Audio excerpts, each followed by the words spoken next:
Voilà, alors on va résoudre maintenant notre problème. Donc ça, c'était la première version. On voyait que done ici, ce que j'utilise pour dire à Mocha que j'ai fait tous mes tests, vérifié toutes mes assertions, ici il sera appelé beaucoup trop vite puisque je lance une fonction asynchrone, une deuxième fonction asynchrone, une troisième fonction asynchrone, et tout de suite, avant que les réponses soient arrivées et avant que j'ai pu vérifier les assertions, je dis à Mocha que tout s'est bien passé. Donc comment est-ce qu'on va faire pour s'assurer que tout est fait? Une première chose qu'on pourrait faire, mais ça présente plusieurs désavantages, on pourrait se dire, ben ok, ce code ici, où je fais un deuxième test, je vais le mettre à l'intérieur. Donc je vais d'abord faire un getPage-99, je vais vérifier mes tests, et puis quand j'ai fait ça, à ce moment-là, je vais faire un getPage sur 0. Et puis de la même manière, je vais prendre ici ce bloc et je vais le faire à l'intérieur de celui-ci. Et puis c'est vraiment quand j'ai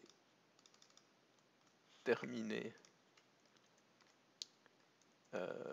ces vérifications que je vais pouvoir dire à Mocha que j'ai terminé.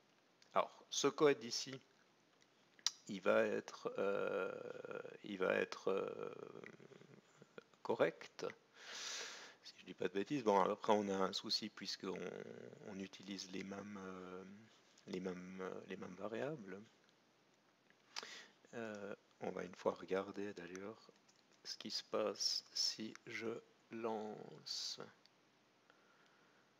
Je vais revenir, je vais rechanger mon code et puis je vais remettre une seconde, sinon ça va durer beaucoup trop longtemps. Donc ici mes tests sont en vert, donc ça c'est bon. Et puis je fais bien les choses en séquence, donc je serai vraiment passé par toutes les terminaisons des fonctions asynchrones. Alors il y a deux soucis ici. D'abord le code devient très difficile à suivre. Vous voyez ici il y a peu de lignes, mais le fait que j'ai ici ces indentations de plus en plus profondes va rendre le code difficile à lire.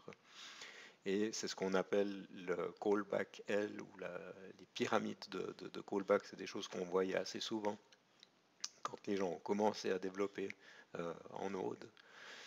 Parce que très souvent, vous faites une opération asynchrone, par exemple, vous faites une recherche vous faites un appel sur une API REST. Quand le résultat est disponible, vous voulez le sauver dans la base de données. Quand ça s'est fait, vous voulez refaire une autre chose. Ce qui fait qu'on avait du code qui était très profond et en plus beaucoup plus conséquent que ça, et ça devenait assez vite difficile à lire, à comprendre et à débugger. Donc ça c'est le premier souci. Le deuxième souci, c'est que là je suis vraiment obligé de lancer les opérations en séquence, alors ce que j'aimerais faire, c'est les lancer les trois en même temps. Elles peuvent travailler en parallèle, et puis quand toutes sont terminées, là je veux pouvoir notifier Mocha. Et c'est pas ce que je fais ici, là je fais vraiment une exécution sérielle. Donc on va revenir en arrière sur notre version initiale et on va voir comment on peut faire. Donc une manière de faire, là je vais le faire directement dans la fonction, je vais utiliser une variable. Je vais dire que je vais garder la trace des fonctions qui ont terminé et au départ elle va être à 0. Ensuite je vais définir une fonction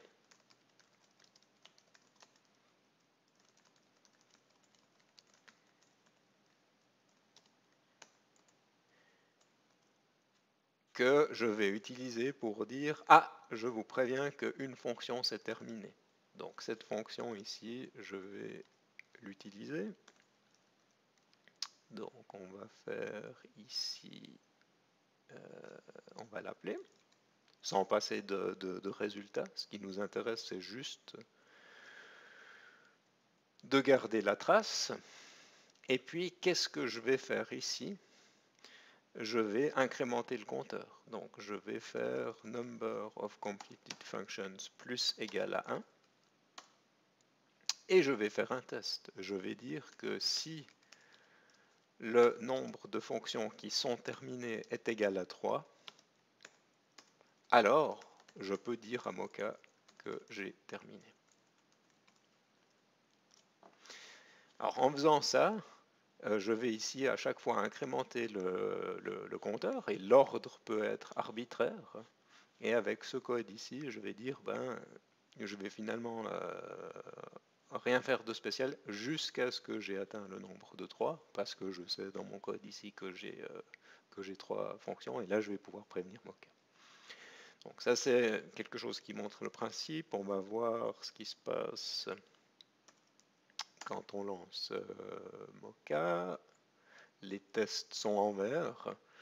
Alors il faudrait aussi que on mette ici des breakpoints pour voir si vraiment on a eu l'opportunité de passer par tous les éléments. Donc je suis passé dans cette fonction ici, je suis passé dans la dernière, et je suis passé. Donc là vous avez vu que comme la durée du délai aléatoire, ça n'a pas été fait en séquence. De nouveau, ici j'aurais pu faire des console logs, regardez, mais on voit qu'avec le debugger et des breakpoints, on peut faire ça très rapidement sans devoir même mettre du code et puis après devoir l'effacer. Donc là, on a quelque chose qui est pas mal. On pourrait nettement améliorer les choses puisque ce genre de choses, on va les réutiliser souvent. Donc on pourrait se faire une petite classe utilitaire qu'on pourrait initialiser avec la valeur du compteur au lieu d'avoir 3 codés en dur. Mais le principal ici, c'était de vous montrer que pour faire des points de rendez-vous, on doit s'appuyer sur un compteur. Ce qu'on verra dans d'autres manipulations, il y a bien souvent des cas où on veut récupérer les résultats. Et quand on a les résultats, au lieu de simplement avoir un compteur, on pourrait faire un tableau et puis accumuler les résultats fournis par les fonctions et à la fin renvoyer ça à notre client. Donc ça c'est ce qu'on va faire quand on va écrire du code qui utilise notre client asynchrone et puis on va avoir quelques patterns de ce style.